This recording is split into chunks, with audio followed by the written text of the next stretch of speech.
So this past weekend, my parents came to visit me in Halifax. They flew up from Ontario, and I was really excited to show them the town where I live now, the city where I live, and I don't know if you recognize that guy in the middle there. I traded in my mountain man, just crawled out of a cave look for something a little bit more refined. People keep asking me, like, did your mom tell you you had to shave your beard? I'll just leave that to your imagination.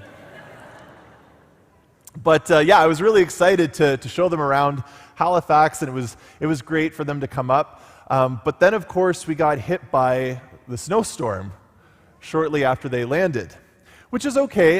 Even though we got snowed in at the place where we were staying, they got to spend some good quality time with, dare I say, their favorite son. And we had a great time, but the roads were crazy. And I was driving in to take them here to Mass so they could see what St. Benedict was like. And we actually had to get out and push at a certain point to get up a hill. So Mom's in the front driving, and Dad and I are behind trying to push us up a hill. And we got here all right, but the roads were brutal. The snow was blowing. And when I was driving back from church, again, just trying to keep my car on the road with the whole flow of traffic, I look out the window and I saw something that made my heart just break.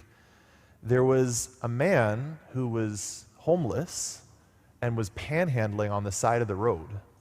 And he had his arms wrapped around an electrical pole just to keep himself from getting blown away.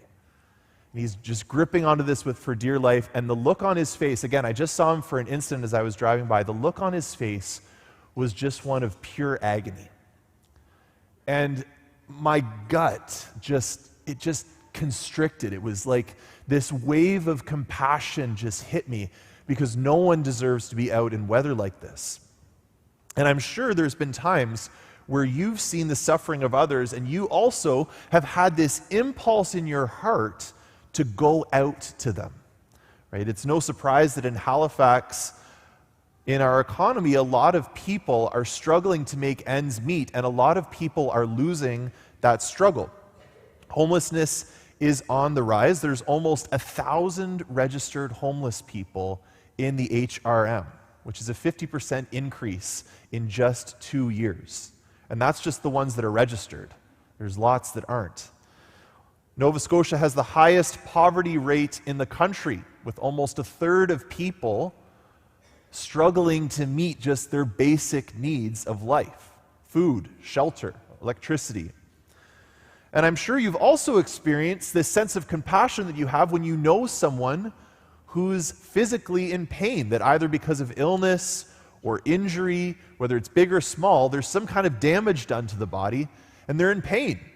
And because of the failures in our own medical system, the lack of doctors, a lot of people aren't able to reach the care that they need, and they're suffering, they're in pain, they're in desperate need of healing. So there's all this suffering going on that moves us with compassion when we see it. You've probably heard the phrase, "My heart goes out to you."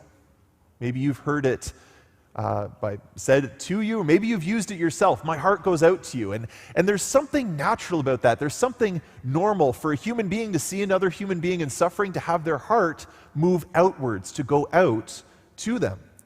But sometimes this tendency, this feeling of compassion, we can let it remain just a feeling.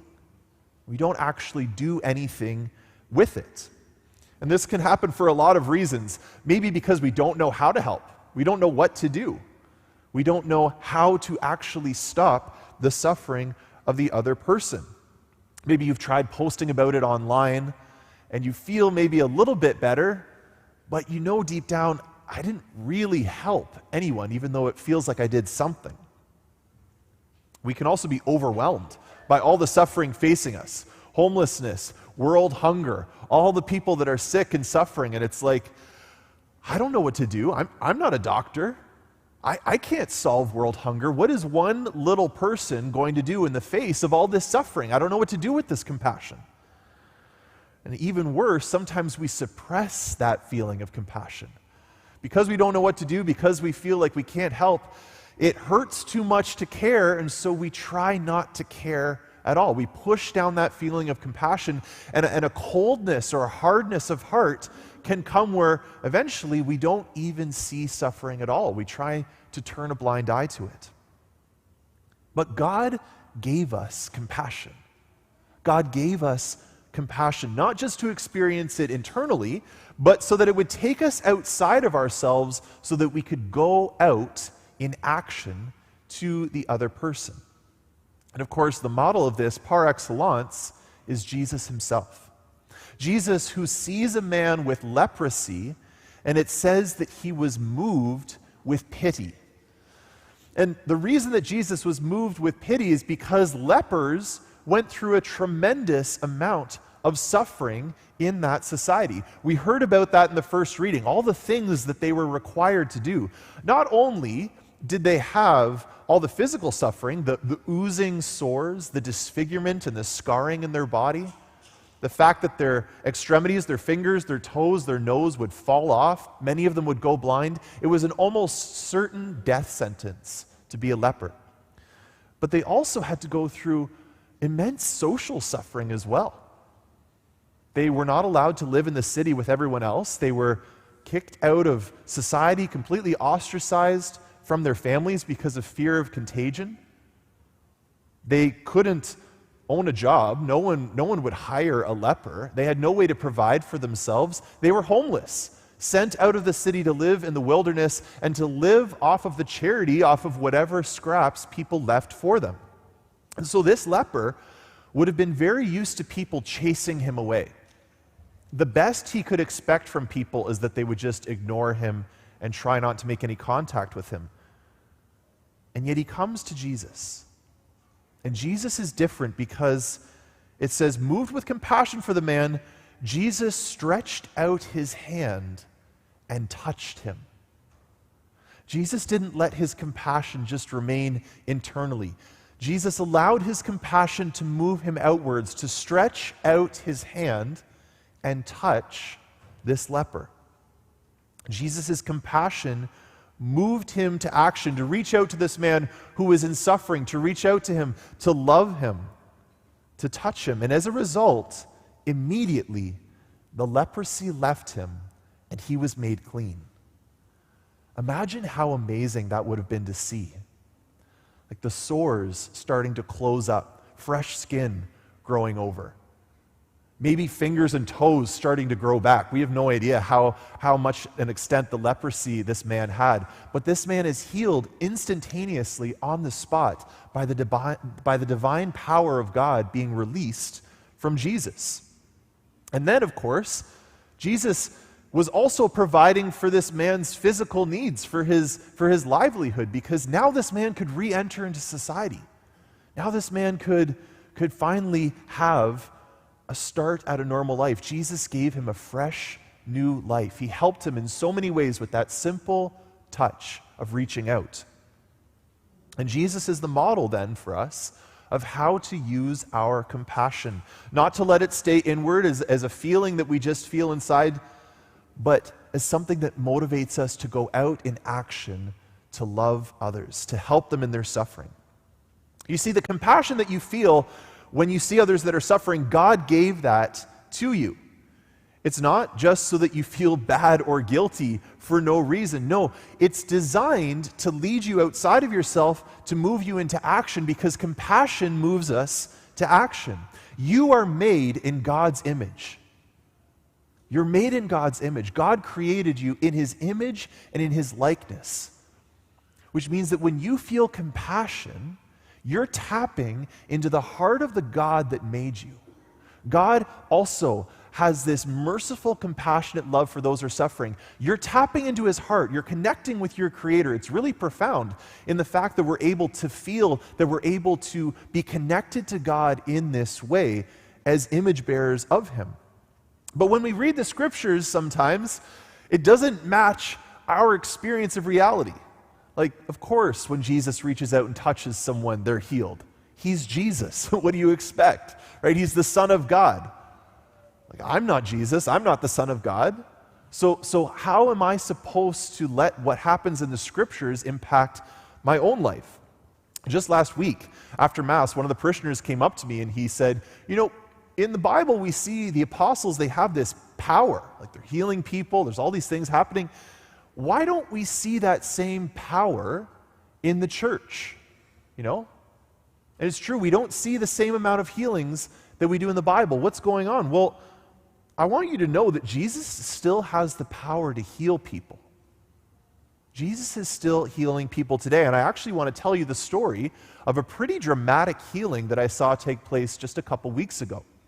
When all of us as Companions of the Cross were going to our study days in Detroit, one of our priests was there, and as I was walking to him in the hallway, I saw that there was something wrong with his face. He had all of these really gross scabs and growths all in his beard. That's not why I shaved my beard, by the way. Well, I saw him and I said, Father Galen, what happened to you? And he said that he had something called folliculitis. Now, I'm going to show you a picture of what folliculitis looks like. I'm not going to leave it up too much because some of you might be a little bit medically squeamish. But I'll show you a picture of it, and I'll let you know, Father Galen looked worse than this. So this is what folliculitis looks like. It's this inflammation of the hair follicles, and it spreads in this horrible rash. It scabs up. It's really nasty. Father Simon, who was mentored by Father Galen, who's a good friend of him, Father Galen had mentored him in the priesthood. The first thing Father Simon said when he saw him was, "Is that contagious?" Kind of staying back a little bit. Father Simon is a real paragon of compassion, But Father Galen had this on his face, and later in the week, we actually had this time where we were all praying with each other for healing. So all of us as brother priests, we paired up, we're praying with each other for various things that we needed healing from. And the next morning at breakfast, Father Galen comes down, and his face is completely clean. I said, Father Galen, what happened to you?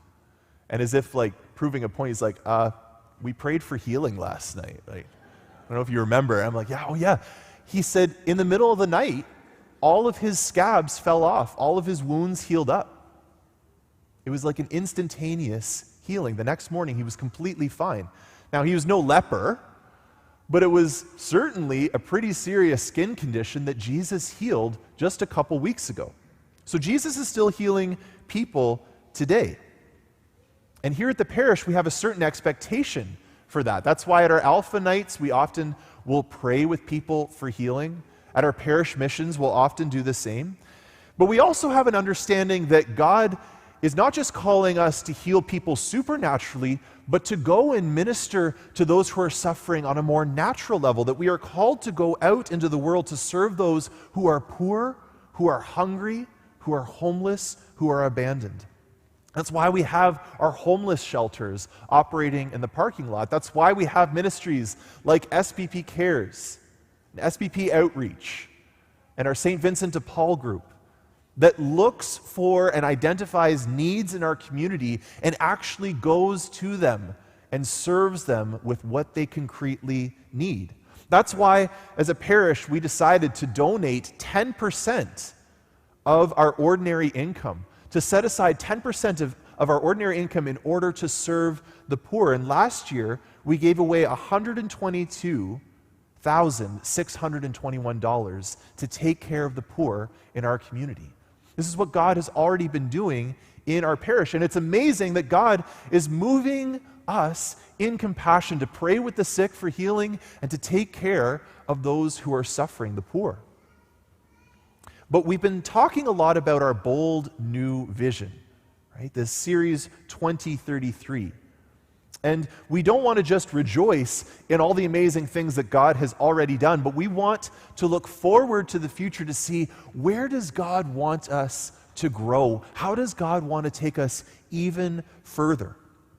And so again, this was our vision. St. Benedict Parish is an explosively alive faith community where people discover Jesus, become missionary disciples, and go out to transform the world. That's our mission. That is our vision of where we are called to go. And I want to focus on that part where it says, go out to transform the world. What does that really look like? Well, it means that every single person at our parish is moved with the compassionate heart that Jesus, the Son of God, had. That we would be called to let our compassion move us to action and to actually go out to help others, specifically in two ways. That we would go out to pray with people for healing, and that we would go out to serve the poor. That we would allow our compassion to take us out in these ways to go out and transform the world. To go out and pray for healing. You might be thinking, me? I don't know if I'm equipped for that. I don't even know what I would say. Well, one of the last things that Jesus told us to do before he ascended into heaven was to lay our hands on the sick and see them be cured. Right before he ascended to heaven, Jesus said, "These signs will accompany those who believe in my name." And he lists off all the things that they're going to do. He says, they will lay their hands on the sick and they will recover. Now notice about that, he doesn't say these signs will accompany those who are priests. He doesn't say these signs will accompany those who work for the church. He doesn't say these signs will accompany professional Christians who know what they're doing. He said these signs will accompany those who believe. So guess what? If you believe in Jesus, this applies to you. You're called to lay your hands on the sick and see them recover. Jesus healed that leper today out of compassion for him. But he wasn't just doing it for him. He was showing us as a model, as an example for how we are to act. As Christians, we're like little Christs, little anointed ones. And we're called to imitate Jesus, to follow after him, to do what he did. But we're also called to imitate Jesus in his love and his preference for the poor, for the abandoned, for the ones that are on the margins of the society, for the ones that everyone else would say, they don't really matter. They don't matter in the grand scheme of things. Jesus has a preference for them.